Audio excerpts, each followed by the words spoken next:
A team that love to play a heavy skirmish style. I'm always going to be looking in the jungle at Ananasik because he is able to, his pathing is so creative. I always get tongue-tied when I talk about this guy because not only it's a difficult name, but more than that, I love watching his pathing. And last year when I was prepping him for Worlds, I was very excited by this guy, and I'm really looking forward to what he has to bring today.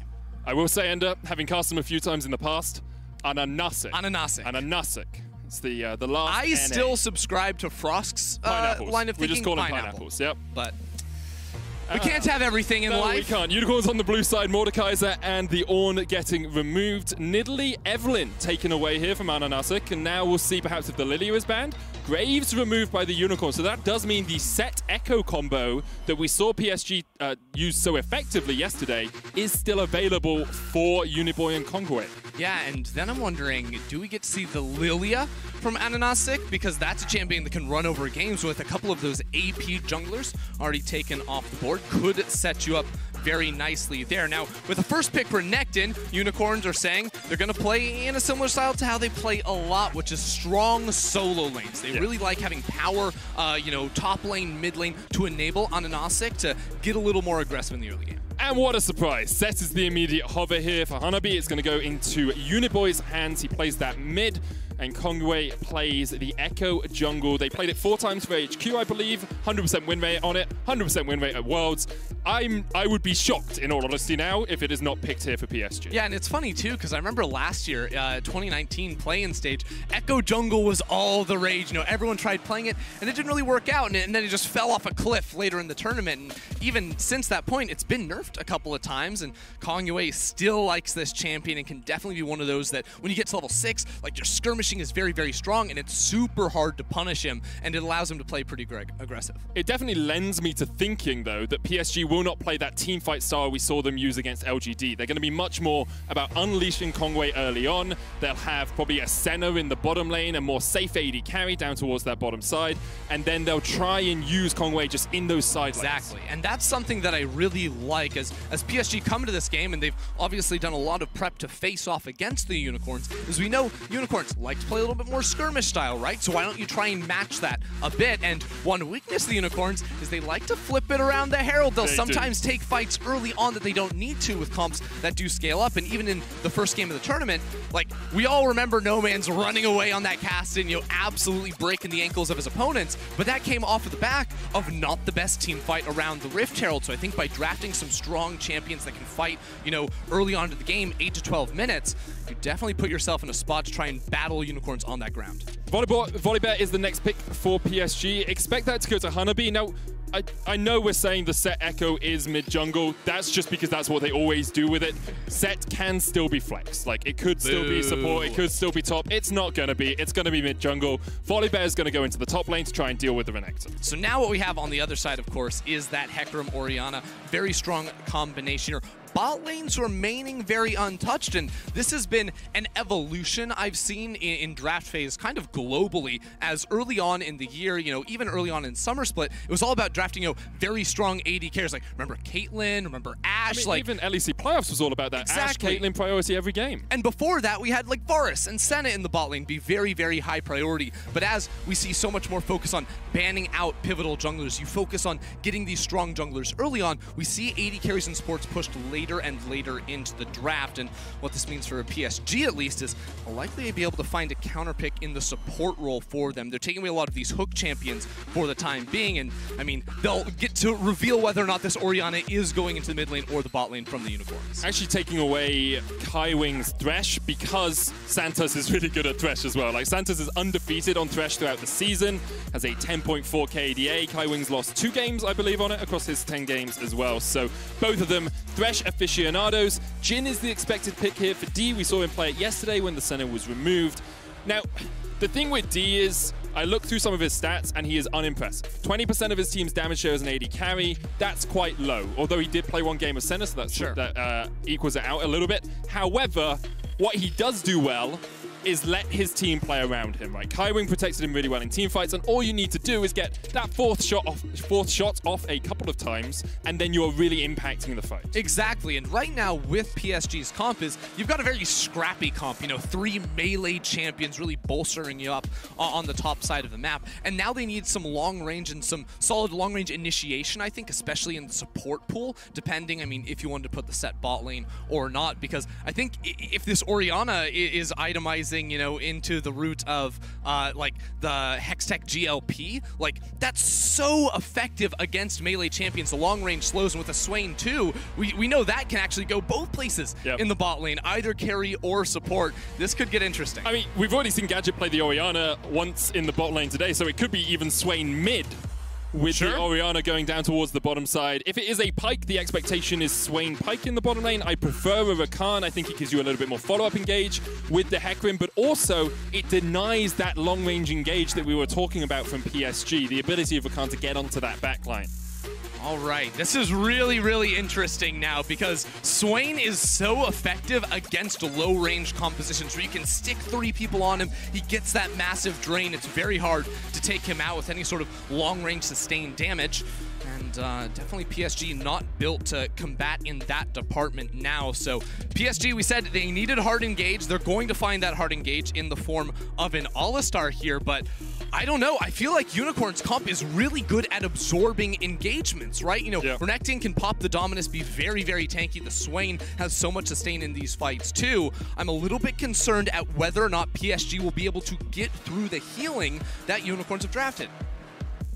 It's definitely going to be difficult for them. Of course, things like the Morello on the Echo can help out with that. Things like an Executioner's calling for the Volley Bear with the lightning damage, moving it across towards other people can help out a bunch. But PSG currently undefeated over the last 2 games, now being challenged by the Unicorns of Love, who've only played 1. I want to remind people before we get on into the game about how our tiebreaker rules work. Just because you lose the head-to-head does not mean that you will be placed lower in a tie. So for example, here, if Unicorns win this game and PSG and Unicorns are tied at the top of the group by the end of group stage, Unicorns would get the choice of side selection in the tiebreaker game. Even though they are 1-0 up, because of the way that we're only doing single round robin, it would be unfair to say, hey, you lost in the 1 game you played when you didn't have side selection or your side wasn't chosen for you, therefore you get knocked out. Exactly, and now like this match is sort of what we're looking at to see like who actually comes out top dog in this group, because I mean everyone coming in, the pre-tournament expectation was Group B and play-ins, LGD win, and you know in the first 4 games you play, the #1 seed in each group automatically qualifies to the group stage. You don't have to play any best of series, you're just going to move on forward. So being first in Group B will immediately send you up there, and now with LGD gone, it looks like it's going to be one of these 2 teams. And that's just incredible. Let's be honest. So LGD, there is still a way we get like a 3-way tie at 2-2. There's still a possibility. But if PSG win this, they cannot be caught by LGD. And of course, like Supermassive on the other side is also competing with it, and we'll get to see them a little bit later on today, I do believe. But this is gonna be a fun one. I'm super excited for this game, especially seeing this Echo set. Like we saw it once yesterday, it popped off, and we'll have to see how Unicorns can deal with it. You've got the Hecarim, and Anasik last year was very strong on picks like this, so we'll see how much of an effect he can have, and whether they can shut down Kongyue and Uniboy early on. I am trolling. Supermassive is on the other bracket. I just assumed you meant they were a good team. Yeah, they're a good team, and you know what? They might have to face off in the best of 5s to qualify later on. See, I nailed it. You got there. Great job, Ender. There's a lot to know when you come into play-ins. Like, you're learning basically 20 new teams, or 22 new teams 22, this year. Yeah.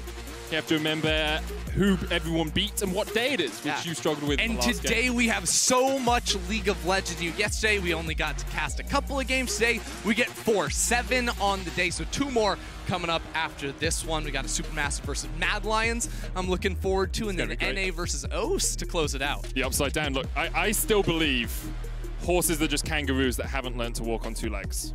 They're just not smart enough, right? So it's Liquid versus Legacy, right? What's your stance on Unicorns? That's what I want to know. I think that's what the fans want to know. I think, mate, you put me on the spot quite a lot here, let's be honest. Unicorns are great. I enjoyed them in The Witcher.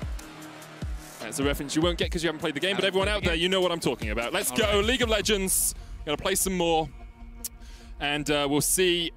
I believe we're just waiting to get on into this game as the Unicorns of Love and Paris Saint-Germain eSport, well, Talon, will jump onto the rift. 2-0 for PSG, 1-0 for the Unicorns. All right, and we do have confirmation that will be the Swain down in the bottom lane. So Gadget showing off one of his other tools in the kit there, going up against D. He's going to be running the Conqueror, which again makes a lot of sense when you're against a lot of champions that want to force into you. He doesn't need to rely on the phase rush as much, I feel, against 4 melee champions. Like, they're going to bring the fight your way, and then we already mentioned how big his sustain can be, and with the Conqueror rune, of course, the damage over time. The issue always is with the Swain, if you get close and personal with him, he will destroy you. He puts that Demonic Ascension on, he gets all of the health back, and then Demon Flare, like Diablo himself, he just burns you down. Meanwhile, on the other side of the map, Hanabi picked this Volibear into the Renekton. Boss's Renekton is something he has played, well, it's the most played champion for him this split, and he has never lost on the champion. I mean, that's not saying much. Unicorns of Love only lost 1 game in the summer season, so it's not too surprising he hasn't lost. But it's a phase rush in the bot side for this All-Star, and I know the Aftershock All-Star, which can give you a whole lot of value, especially for these early all-in trades. Phase rush is more of a get up and go, and I feel like later on, once level 6 comes in, of course you're gonna have a lot of that, you know, survivability with your ultimate, but inside the laning phase, that's an interesting one for sure. So my assumption is you're looking for the headbutt pulverize combo, 1 auto attack, and then you can chase them down with your E and make sure that you get the stun. No one can then escape from you, which is why the phase rush is an option that we've seen around. But you can see, look, just you get knocked up and you get dragged back, and Gadget with the Never move is just going to keep Kaiwing in place. It's actually a really difficult lane if you ever get caught out, because you've got the passive from the Swain, you've got the knock-up from the Rakan, you've then got the Never move from the Swain as well as he pulls that Claw of Death through the ground. You're going to be stuck in place for a long, long time. Yeah, and this Swain pick has been one that has been, you know, floating around for a little while in the bot side, both in the, you know, carry position and the support position. And whether or not, whichever way you're pairing it, you want it with CC early on, because of course that passive pull offers you so much, and that chain CC whenever a jungler wants to show up as well. I mean, just consider a level 6 Hecarim runs into this bottom lane. He lands his Fear, which is the size of the entire lane almost, and then that's in another immediate CC, so the chaining can be very, very difficult, and something that, I mean, you need a cleanse to deal with. Is this deja vu? Because I saw that play yesterday, and exactly the same result happened. Flash away from No Man's as the flash came in from Uniboy. We'll see if Conway decides to come for a repeat gank. And Nanasik is up into the top lane. Boss actually quite low here. He's going to tank up a tower, shot the knocks back with the rampaging charge, and there's first blood. Wow. Great dive there from the Unicorns of Love. Yeah, really well done, but Conway not slowing down just yet. He wants to go bot. Kaiwing does have the knocker, would have to flash to try and get onto Gadget, and they decide against it. The parallel convergence just a little bit out of position. Yeah, the wave was in a good spot to look for a gank, and seeing an Nanasik top lane, he's like, okay, we're going to force it down bot side and see if we can make that one work. I love Uniboy walking down the river too, because Conway had used his stun with the W bot side. He was like, hey, Uniboy, come on, pull it over here, make the resistances drop so I can clear through that one, no problem. The synergy obviously showing there. Yeah, it's something that you can always do as a favor to your junglers. Just CC the Scuttle Crab, takes away 50 armor and 50 magic resist from it. So it's a lot easier for them to clear. And Nanasik has decided the top side of the map is his playground, as he is currently on the Krugs. Conway is at the bottom side getting his... Yeah, because the thing is, Nanasik, he knows the respawn timer, because with Conway revealing himself in mid with red buff, that means he cleared his top 3 camps, and he knows, well, around that 4-minute mark, that's when the second camp after the buff is going to be respawning, so he's here for the Krugs. You'll love to see it. Are they going to do this? So my assumption was that Boss was going to come into this bush where Nanasik is at the moment and try and force Hanabi away, because Hanabi's already burnt his teleport, has burnt his flash. We'll get like 4 small Krugs and actually clear out the ward here to make sure there's no possibility of him getting teleported behind. Yeah, but you can already see the mind games of the junglers as Conway walks underneath the mid lane to try and steal away the Raptor camp. It's a little hard to commit to the enemy Krugs at this point, because Nanasik could have reset, but it will just be the Raptor trade on top, and if Santos can sneak back over towards Krugs and make sure those aren't being stolen away, that's a really nice early move from Nanasik. Both the junglers, just as you say, trading sides of the map. A slight gold lead for the Unicorns of Love. About 600 gold ahead right now because of that early kill. In the bottom lane, though, a large CS lead for D and Kaiwing. Of course, The Swain, not the longest range, even though he is a ranged champion. It's not the easiest lane to farm up in, so as the wave pushes out, we expect Gadget to probably even that out about a 10 CS deficit. Definitely. All right, so coming off of these resets, I'm looking at where these junglers can try to attack, because of course No Man's lost his flash very early on, and I think there's definite repeat gank potential around mid lane, especially when Uniboy hits level 6. Deep wards were placed by Ananasik on the Raptor camp, which does see Kongwei on the bottom side of the map, and this makes it so easy for No Man's to position in the lane now. He can just hug that top side river and be very safe up against any early aggression.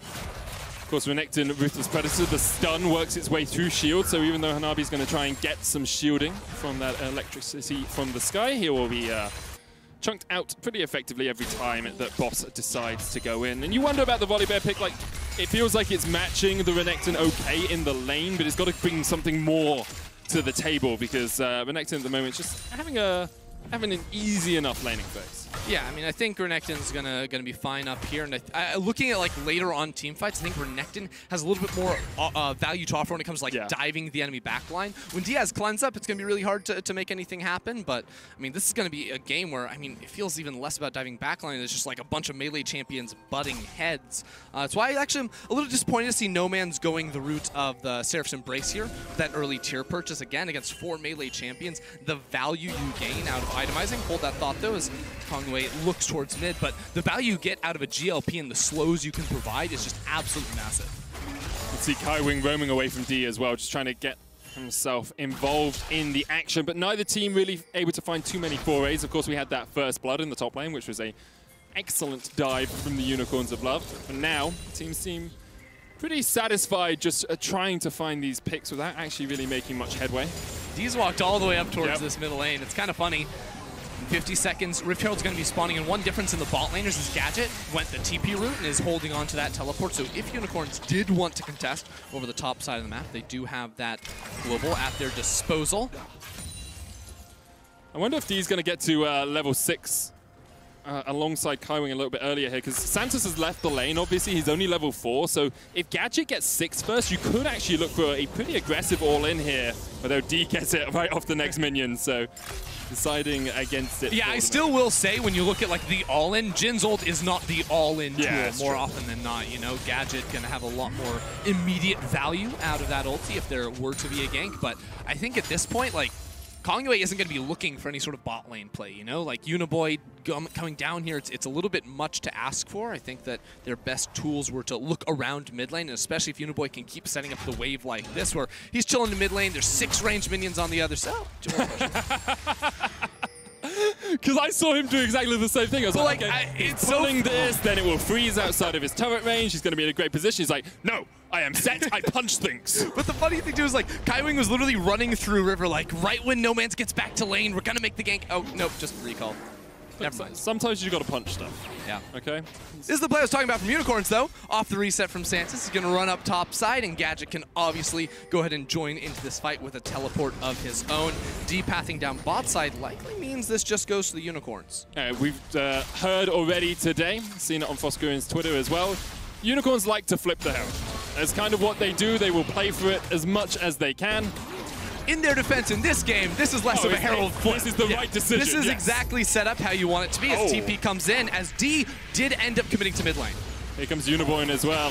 We'll see the Unicorns of Love are willing to give it up, because maybe it's a bit more of a flip right now. Get the D2s out, get those coins, toss them up, see if it's heads or tails as Boss trades on the top side. The TP. The teleport from Gadget from behind the wall, but there's no blast going for him. He's going to work his way down through the bottom side of the fight. D is not really here. The Herald goes across, and it's taken by Ananasik, and now the devastating charge is going to come out as Hanabi gets 1, but the shotgun finds 3. Unicorns of Love will get the Herald, and they'll get out. Curtain Call coming down. There's a look for a further trade, but the Unicorns of Love should just be able to walk their way out of this one. Kaiwing going in, flash, jumps, the taunt, the parallel convergence coming out as well for the damage. Ananasik's going to fall. Next up on the menu is Gadget. He pulls Kaiwing back, and the final auto will be enough, but it's 3 kills to 2 in favor of PSG. And there it is. We said it would happen, and PSG fought the Unicorns in that top river. They tricked us, right? You know, D ended up committing back towards the mid lane.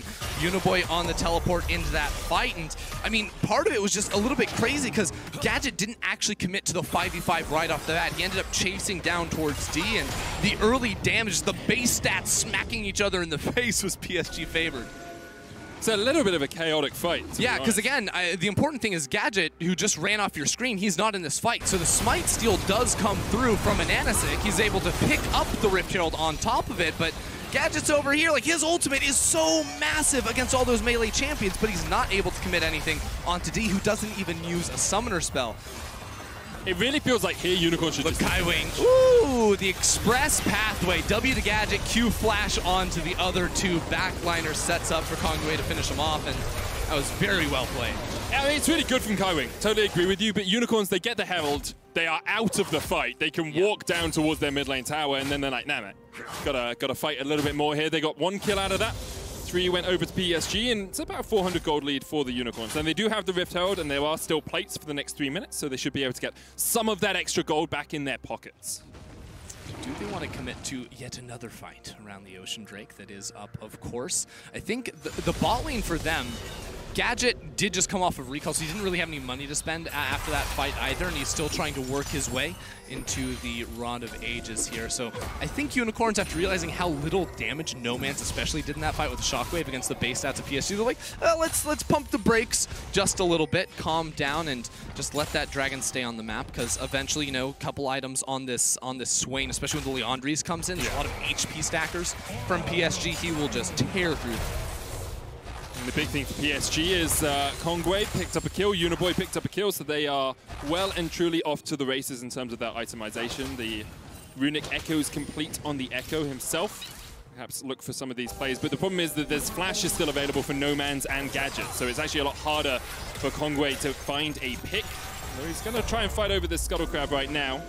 Gadget was on his way up from the bottom lane. D and Kaiwing waiting in the wings, looking to see perhaps if they can catch out Gadget. Here comes Kaiwing, they're going to dive onto Gadget. The root comes out, Kaiwing never moved, flashed away from, he's going to pull back Kaiwing now.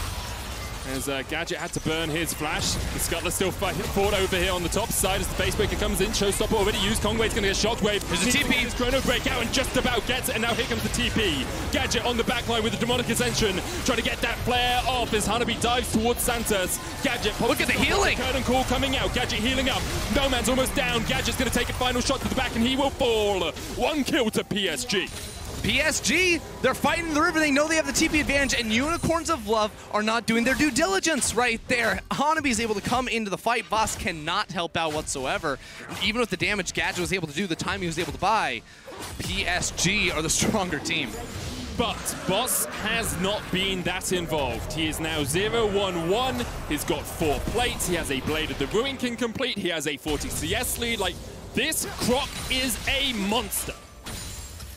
Yes, but he's not in the fights. But he will be next time. Get him in the fights. He's got to be there to make that work, because you're totally right. He does have a large advantage, but now this Herald goes in the top lane to break 1 plate. Like, these types of moves don't seem like they're all adding up now for the Unicorns. You throw so much into getting that Herald. Why are we just using it for a single plate on a tower that was destined to fall? I understand, brother. I agree with you. Perhaps it could have been better prioritized, or perhaps we were saying it's 30 seconds before the turret plates fall. We have it right now. I'm not saying it's the best play. All I'm saying is it is a play. You're right. Reasoning. You're right. It is a play. Trinity Force on its way for Ananasic. Nomance has the service. I keep failing that. I keep getting to the middle of it and then forgetting to emphasize the last nah. Every single cast with him, always going to be a pronunciation manual, but now we're back into standard lanes for the time being, but the big difference, one of the great strengths of having a Swain in the bot side is he is so self-sufficient because of how long he can actually stay alive. So Santos is never down here bot lane. He's always trying to make those moves towards mid, but I think what maybe he doesn't realize is that Uniboy, very self-sufficient in mid lane. He's a big old tank. You can't really cut through his health bar too quickly either. So Unicorns, it's much more about setting up vision and making sure Kongwei can't get too much further ahead, because he's already 2-0-2, and we saw how he was completely able to take over the game on that same champion yesterday. Uniboy he's gone a bit thrift shopping here, Ender. He's got his boots, his belt, his skirt, his vest, a shield, and a bit of fire. And a bit of fire, you know. Like, do you know Katniss Everdeen. Buy some fire. He's catching fire in the mid lane. It's pretty typical nowadays for the set, but it's so interesting how he's able to get away with building so few magic resistance items. You know, sometimes we'll see, like in this game, it's usually Merc Treads, plus he's sitting on Indulgent Magic Mantle. We've seen people upgrade to the Spectre's Cal, but very common, just go Balmy Cinder into the Dead Man's Plate. The movement speed on set with, as a Juggernaut champion, it's always about being able to reach your target. Once you get to your target, your abilities are nuts, right? Everyone has seen Set's W, but it's about being able to make it there, and we're making it up here to the Herald once again, Medic. So we just saw Boss has a 2,000 gold lead over Hanabi. Like, if he is involved in this fight, he is going to be a wrecking ball. The question is, can he beat it? Hello. Goes in, Uniboy looking for the show stopper. He pulls him back, shut down. Goodbye, No Man's. The Uniboy Kongwei combo works out once again. That's the setup we wanted to see. Well done from PSG, and now Unicorns in a 4 versus 5 situation. Right now, I think you just push mid-wave, start hitting that tower, set up bot lane as well. Instead, they're actually completely giving up on mid lane. I'm a bit surprised to see this one, just not securing that minion themselves. But now PSG, after this Herald is taken, I think they can actually just turn it into mid lane. No one's here to defend from Unicorns. That's where Kongwei's going. And you don't have to put it top well, either, because you already have 3 people in that area, so Boss is going to be denied this minion wave entirely. So Unicorns will love losing out big time on the back of that play and that singular pick from PSG. And of course, because turret plates have fallen off, these towers don't get tankier the more you damage them, right? Yeah. They're just going to fall really quickly. Vito gets a charge. Oh, TP behind. And Kongwei has to flash away, still has the chrono bait, can dive back, but with the time wider, he's going to slow up Boss. The rest of PSG are on the top side of the map. Uniboy takes a little bit of a chunk. Parallel conversions will get the stun onto Boss. Gadget is rejoining the fight from the bottom side as Ananasik looking for that onslaught of shadows. Kongwei is going to dive across the wall. Gadget chasing forward. Never Move comes down. Kongwei almost dead. Jumps back with the parallel conversions, but he is locked down by the Unicorn. Unicorns commit a lot right there to get the pick onto Kongwei, and a little bit surprising to see, even in that play, there were some split calls, because Santos, if they knew they were TPing in there, could have been on the roam much, much sooner. They do get the kill, and I don't want to take that away from them, but Unicorns will need to tighten things up, because if PSG all have their ultimates ready to go, and they're looking not too coordinated like that, that could be trouble. Rift Tower did get another charge in the mid lane, so that mid lane tier 2 took quite a bit of a chunk of damage. We are 17 minutes into this game, 1,500 or thereabouts the gold lead for the Unicorns. We have another dragon coming up in 30 seconds. It's a Cloud, which means either Infernal or Mountain will be our soul today, Ender. Or at least for this game. Yeah, yeah. This is a game where it really does matter which map it's going to be, and we can get into that in just a little bit, because I feel like we're about to have another fight going. Hanabi has his TP ready to go, but nowhere really to flank on this one. Gadget's still not at level 11 just yet, so that's a pretty big break point on the champion. Kongwei, no ultimate, no flash, means he can't really commit into these fights too hard. You know, PSG wants to try and stall out for that ulti to come back up before they fully commit around this one. And that's the question, isn't it? Like, are PSG willing to take a bit of a flip of this? Shockwave is flashed away. I think you untake the flip. You place the table back gently that you were about to flip, and you decide, hey, you can take the dragon. We got the Shockwave. What map is it going to be? Ooh, okay. So this is why I want to talk about it, because I think Infernal Rift is an overall buff to PSG. Basically, this is because when you look at heavy melee comps, one of the ways they're actually really punished is when you have to deal with a lot of terrain on the map. So if Infernal or if Mountain Rift pops up, all of a sudden, No Man's and Gadget have a lot more tools to be able to kite back up and use to their advantage in controlling space with Shockwaves and the CC that a Swain can provide. Those tight corridors going to be very beneficial to them. Now that the walls have actually been raised down and the map has been opened up, all of a sudden it becomes so much easier to just sprint straight at the Unicorns and find them out, and they have less tools to try and walk back with. It's actually super interesting. We don't often see a team composition really affected too greatly by the rift that comes out. Of course, Zoe known for not liking Infernal Rifts or liking Mountain Rifts. Yeah. But it's going to be really interesting to see exactly how these team fights go. Blue buff was stolen away by Kongwei. Tower in the top lane goes down as Hanabi will secure it.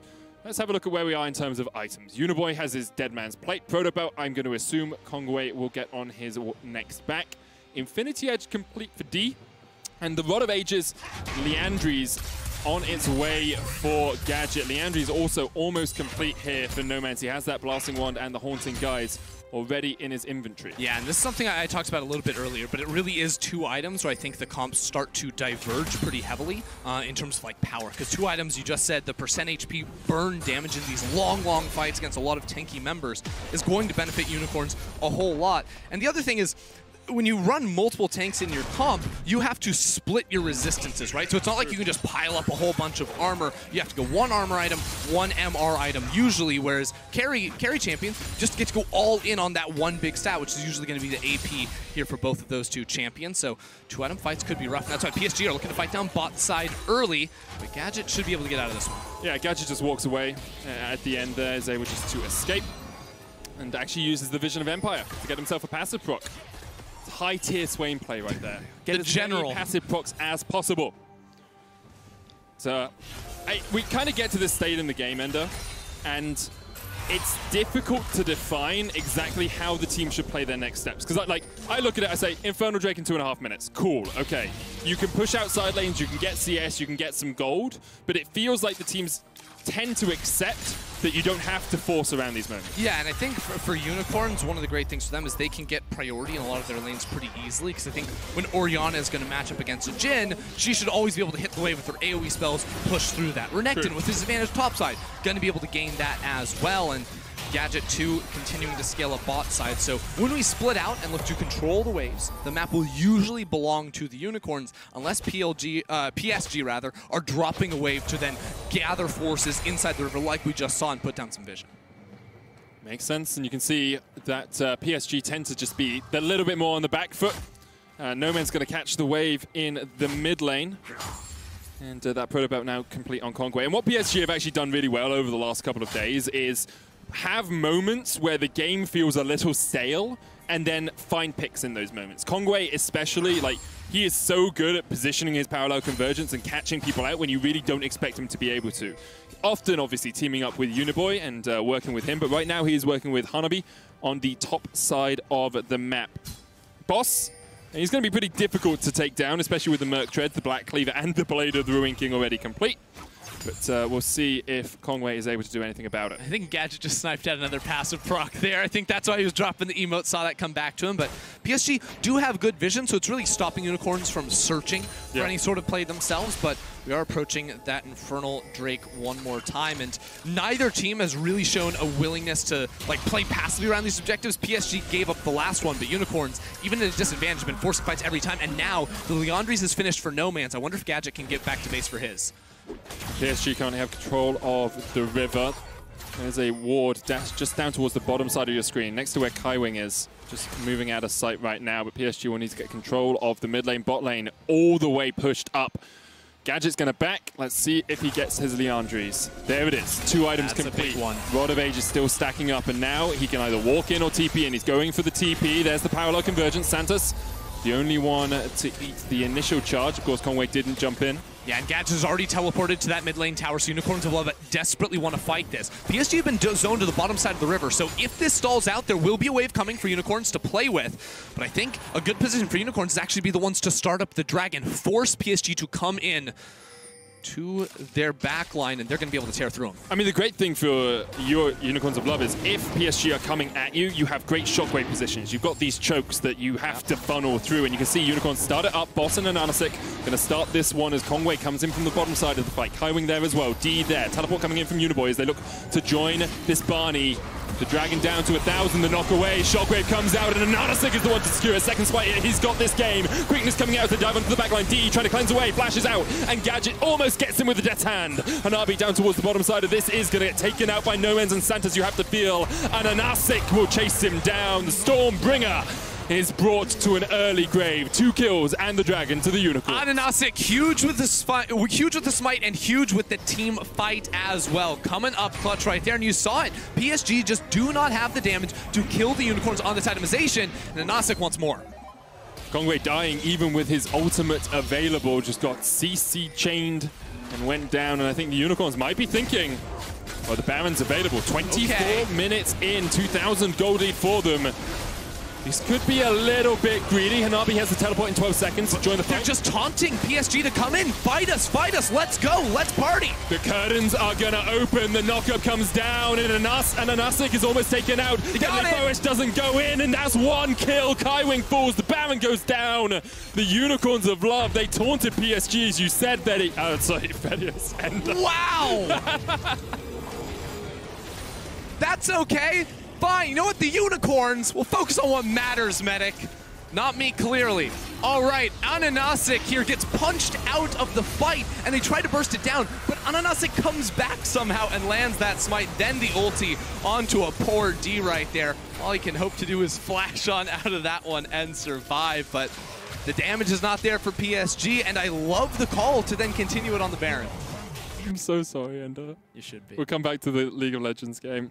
So, yes, Baron now on boss. It's almost 3 items, gone on his way to his death dance on this Renekton, and there's a 4,000 gold lead for the Unicorns. And the question coming into this game was, can Unicorns show us what PSG showed us yesterday? Can they show us that power, that consistency that PSG showed by beating LGD? Well, Unicorns are about to beat, well, Unicorns are in the lead versus a team the only team that's undefeated in this group. And the reason, like, Unicorns, I think their composition works so well into what PSG have to offer. I think Unicorns correctly identified how strong they are on their item breakpoints. So very good team at fighting around those timers. Of course, we mentioned the 2 Leandries, and now it's just, how do PSG really come back? Doesn't feel like they can force the fight and walk into the swing. The pivots in the draft to Gadget, the Orianna in game 1, the Swain in this game here have really been a curveball the teams haven't really figured out how to deal with. Unicorn's going to take that top tier, bot tier 2. They're now looking for more as they go into the inhibitor line. Boss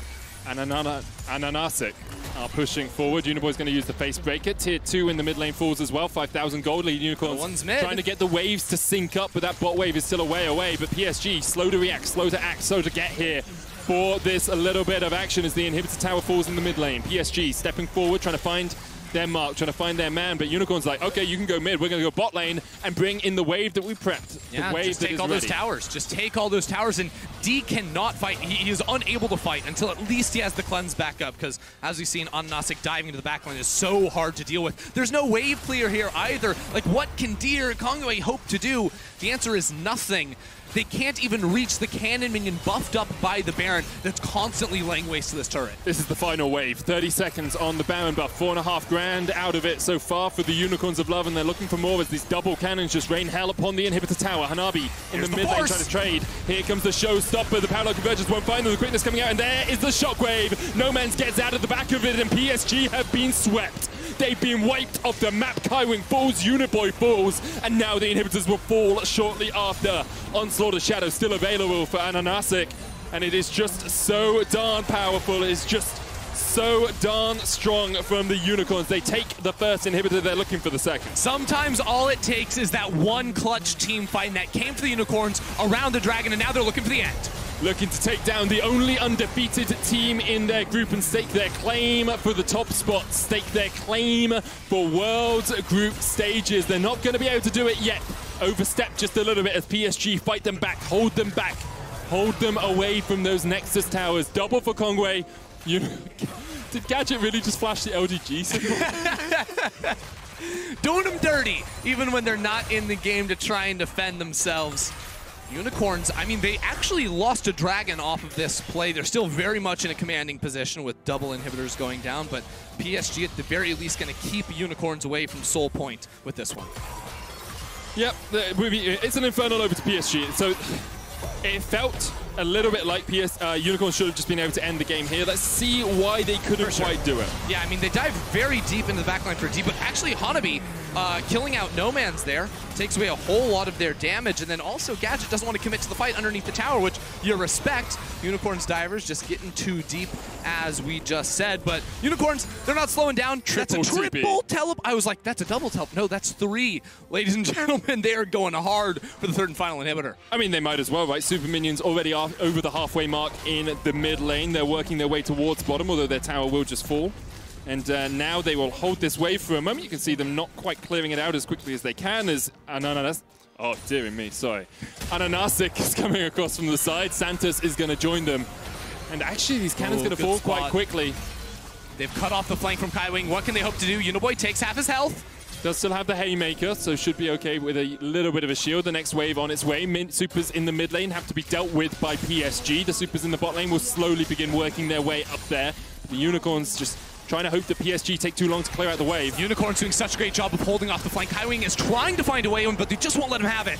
Here comes Hanabi as he tries to get in, but he can't get there quickly enough. That inhibitor tower down to a 3rd HP. Hanabi forced away. Supers in the mid lane, almost at the inhibitor line once again. Supers in the bot lane. That's a double super wave ender. Oh, that one is building up so massive. difficult to deal with. So much coming in the bot side. I mean, Unicorns, not this way, but the next, perhaps. This tower already below half HP. PSG, this is likely their final stand. They have to defend this inhibitor, but Ananasik is looking for that flank position from the side. The minion wave cleared out. And Onslaught of Shadows could do a lot of work here. Kongwei now has to go into the mid lane. Supers double in the bottom lane. They are almost there. And no one can clear them out quickly. It's not like you can just instantly delete those minions. Uniboy loses the W on that one. The Supers are inside of the base. The wave is here for the Unicorns of Love. This is it, Medic. It's an army of minions. It's like we're watching Despicable Me right now as the minions continue to just do the bidding of the Unicorns. Onto the Nexus towers as the engage happens. Kaiwing tries to get on the backline, but the Shockwave hits 2. There's the knockup. There's the follow. And Nanasik's going to dive onto the backline as well. The turret goes down. That's the first Nexus tower to fall. Gadget goes on a killing spree. D tries to do what he can as he opens up the curtains. But it's not going to be more than an encore here for PSG. Somehow they hold on to their inhibitor, but there's still 3 members of Unicorns left alive. No man's going to stay around. D trying to clear out the super minions. No Nexus towers, and soon to be no inhibitors left for PSG. Kongwei is going to dive in. Santos is there to protect, but the Deadly Flourish does not quite connect. Play of the game goes to the Unicorns minions while their team is running it down in the team fights. The minions are looking to close out the game yet another time. Unicorns forced very hard there. Ananasik did not connect the ultimate onto D. It kept the Jhin alive. That allowed PSG to hold on for the time being, but I mean, for a long time, we're going to have to say if PSG hold on, it's just that one more fight will end it all.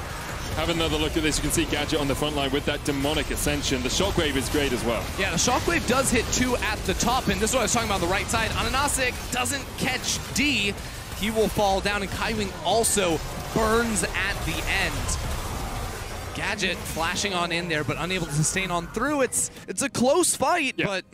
The problem is it's close fights, but PSG are losing objectives while it's happening, right? You lost triple inhib, you have no Nexus towers. If you try and push out, you're going to lose your Nexus, and if you don't try and push out, you're going to lose the Baron. So it just becomes this catch-22 for PSG where every decision they make has to be absolutely perfect. The good thing for them, I guess, is the Unicorns of Love don't have their teleports right now, so we're not going to see a TP backdoor. Although I'm sure all of the world's audience out there watching is looking forward to that possibility. 4,000 can he find the steal? This would be a game-defining moment for Kongwei, but already the Shockwave comes out. He has the Chrono Break, he has the Power Low Conversions. Here's the TP from PSG. They're looking for this fight. 3 members of the Unicorns on the back of the pit as here comes Gadget with the Demonic Ascension. They're looking for the knock-up on him, and Ananasik is going to be able to get the Baron. And now the fight really begins as Gadget continues to step forward. Kongwei jumping in from the side. Hanabi trying to keep an Ananasik away from the fight. TP into the base. No Man's can TP into the base if he wants. Gadget goes down first. Deadly Flourish misses. No Man's back. And he TPs into the fight. He wants more action. And Ananasik is trying to dive forward. But the Unicorns lose one, get the Baron, take a kill. Yeah, No Man's was just waiting a couple seconds for the teleport to come back, and PSG don't have time to go to Fountain and sustain. They're going to have to turn and fight because the minions are here, and there's no towers on the Nexus. You just can't do it. There's no way they can defend this. Kongwei dives forward, pops the stopwatch. But the Super Minion's going to do so much work. The Shockwave finds 2. Hanabi taken low. Ananasik trying to get onto D. The Deadly Flourish connects the shutdown as Boss takes the kill. Now the Nexus has to be the target. It's a double for Boss. He's showing up right at the final moments of this game. And the Nexus will fall. And Unicorns go 2-0 in their group. It took them a couple extra tries right there for the Unicorns, but they looked good through that game and close it out with a win. This group is completely wide open, Medic. It's a good one. It's just incredible that, like, PSG or Unicorns are likely to go straight into group stage. Like, that's what's happening now. LGD, like, they could possibly catch, but it's, like, quite unlikely that Unicorns and PSG drop the rest of their games. So it is so surprising and so great to see these regions that have been so close so many times. Unicorns last year against Splice just didn't quite make it in. They went to all 5 games. Vega Squadron last year at MSI against Fengvu Buffalo went to all 5 games, and here they have the opportunity to dodge all 5 games. Exactly, it's that cheat code. You go first in the group in play-ins, and you go straight to the main stage, to the group stage. And Unicorns, I mean, I think we've seen them in a couple moments, right? With some decent fights around that dragon. It was a big turn for them that looked really good, and sometimes just those one big team fight, that's what's able to change it. Well, we are going to check out Unicorns of Love, Mercedes Drive to Victory, the fight at the Ocean Dragon, followed by that